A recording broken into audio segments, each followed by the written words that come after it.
अस्सलाम वालेकुम। अपनी जांच आप टेस्ट सीरीज़ के तहत कक्षा 10वीं कविता जिन ढूंढा पर मुबनी ये टेस्ट है।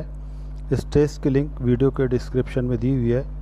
जैसे ही आप लिंक को टच करेंगे इस तरह का पेपर आपके स्क्रीन पर खुलेगा। तो यहाँ पर आपको अपना नाम लिखना है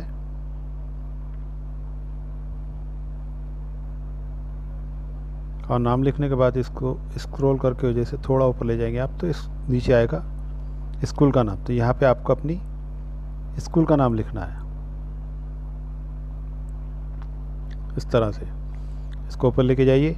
ये नज़म यहाँ पर आपको पढ़ने के लिए, ये नज़म पढ़ने के बाद जैसे आज थोड़ा नीचे आएंगे तो ये सवाल शुरू हो जाएंगे। ये देखिए पहला सवाल, संत कबीर का जन्म लगभग खाली जगह को हुआ था। इसके 4 ऑप्शन है। 4 ऑप्शन में से कोई एक ऑप्शन आपको इस तरह से क्लिक करना है।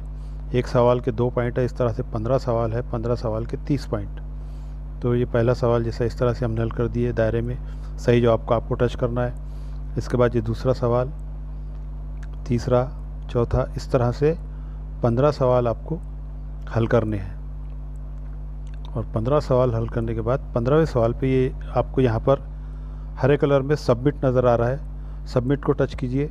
जैसे आप सबमिट को टच करेंगे आपके स्क्रीन पर लिखा आएगा व्यू स्कोर, ऐसे ही हरी पट्टी में व्यू स्कोर को टच कीजिए। व्यू स्कोर को टच करने के बाद पूरा पेपर जो आपने हल किया था वो पेपर दोबारा आपके सामने आ जाएगा और उसमें से कितने सवाल आपने सही किए, कितने गलत किए और गलत सवाल जो आपने गलत जवाब जो आपने दिया है उसका सही जवाब क्या था वो भी आपको उसमें नज़र आ जाएगा।